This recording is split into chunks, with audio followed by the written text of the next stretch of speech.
जो कभी हार नहीं माना। एक सच्ची प्रेरणा की कहानी।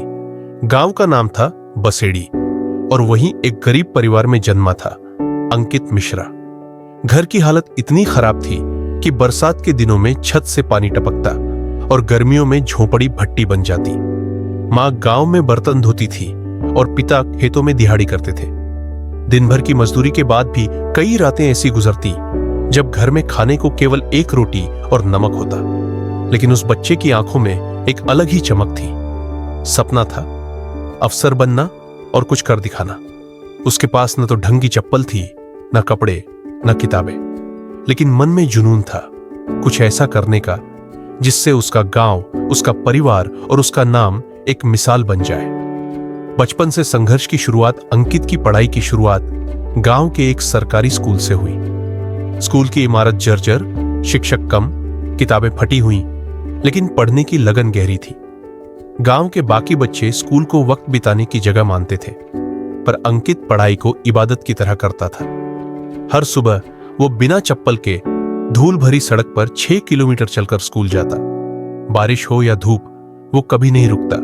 जब शिक्षक नहीं आते, वो खुद ब्लैकबोर्ड पर सवाल हल करता और बाकी बच्चों को पढ़ाता। जब पहली बार मां रोई 6वीं में जब अंकित ने पूरे जिले में टॉप किया तो गांव वाले हैरान रह गए। अखबारों में उसका नाम छपा, लेकिन पिता ने सिर्फ एक बात कही, बेटा अब घर चलाने की जिम्मेदारी भी तेरी है। 12वीं तक उसने पढ़ाई जारी रखी, लेकिन कॉलेज की फीस एक दीवार बन गई। मां ने अपने कानों की बाली बेची, पिता ने अपनी साइकिल गिरवी रख दी। तब जाकर उसने शहर के एक कॉलेज में दाखिला लिया। शहर आकर उसने महसूस किया कि उसकी दुनिया कितनी छोटी थी। बाकी छात्र इंग्लिश में बात करते थे, महंगे फोन रखते थे, कैफे में बैठते थे और वह होटल में बर्तन धोता था। कई बार ताने सुनने पड़े, लेकिन उसने खुद से वादा किया था, मंजिल दूर है पर मैं थकूंगा नहीं। दोहरी जिंदगी। छात्र और मजदूर कॉलेज के दिन बेहद कठिन थे। सुबह 6 बजे से दोपहर तक क्लास, फिर शाम 4 बजे से रात 11 बजे तक होटल में बर्तन धोने का काम। कई बार तो शरीर इतना थक जाता कि कमरे पर लौटते ही वो किताबों के ऊपर ही सो जाता। लेकिन अगली सुबह फिर वही जज्बा, वही लगन। कॉलेज खत्म होते ही उसने अपना सपना पकड़ा, यूपीएससी की परीक्षा पास करना। पहली असफलता, लेकिन उम्मीद कायम। 3 साल की कड़ी मेहनत के बाद जब वह पहली बार यूपीएससी की प्रीलिम्स परीक्षा में बैठा तो उम्मीद थी कि अब कुछ बदल जाएगा। लेकिन जब रिजल्ट आया तो उसका नाम सूची में नहीं था, वो असफल हो गया था। उस दिन गांव के लोग ताने मारने लगे, बड़ा अफसर बनने चला था, अब लौटा, तुझसे नहीं होगा। मां ने चुपचाप खाना परोसा और बोली, बेटा कुछ दिन रुक जा, दिल बहल जाएगा। लेकिन अंकित ने जवाब में सिर्फ एक लाइन कही, मां बहलाने के लिए सपना नहीं देखा था, अगली बार जीत कर दिखाऊंगा। खुद से लड़ाई। असली परीक्षा अब वो समझ चुका था कि यूपीएससी सिर्फ पढ़ाई नहीं, मानसिक परीक्षा भी है।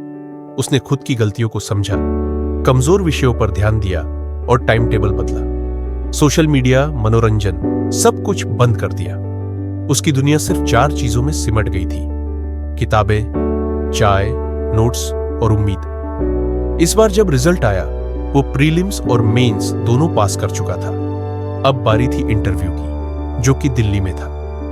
जेब में सिर्फ RS 800 थे। ट्रेन में रिजर्वेशन के पैसे नहीं थे, इसलिए वह जनरल डिब्बे में 18 घंटे खड़े होकर दिल्ली पहुंचा। इंटरव्यू। एक आखिरी पड़ाव इंटरव्यू में अफसर ने पूछा, अगर हम आपको अफसर बना दें तो आपके पहले आदेश क्या होंगे? अंकित ने जवाब दिया, मैं हर उस बच्चे के लिए काम करना चाहता हूं जो मेरी तरह गरीबी से लड़ रहा है, जो सपने तो देखता है लेकिन उसे रास्ता नहीं मिलता। मैं रास्ते बनाऊंगा क्योंकि मैंने खुद कांटों पर चलकर सीखा है। बोर्ड में सन्नाटा था। एक अफसर ने मुस्कुराकर कहा, आप में आग है। वो दिन जिसने इतिहास लिखा। 3 हफ्ते बाद जब यूपीएससी का फाइनल रिजल्ट आया, अंकित मिश्रा ने 37वीं रैंक प्राप्त की थी। पूरा गांव इकट्ठा हो गया। स्कूल के बच्चे उसके नाम के नारे लगा रहे थे। वही लोग जिन्होंने कभी ताने मारे थे अब गर्व से कहते, वो हमारे गांव का हीरा है। पिता चुपचाप बैठे थे, लेकिन आंखों से आंसू गिरते जा रहे थे। मां ने चूल्हे पर खीर बनाई थी और बोली, मेरा बेटा हार गया होता तो आज ये खीर न बनती। कुछ महीने बाद अंकित जब पहली बार अपने ऑफिस में कुर्सी पर बैठा, सामने एक नोटबुक रखी थी, वही पुरानी फटी हुई जिसमें उसने पहली बार लिखा था, मैं आईएएस बनूंगा। उसने पेन उठाया और एक लाइन लिखी, जिसने कभी हार नहीं मानी वही असली विजेता है।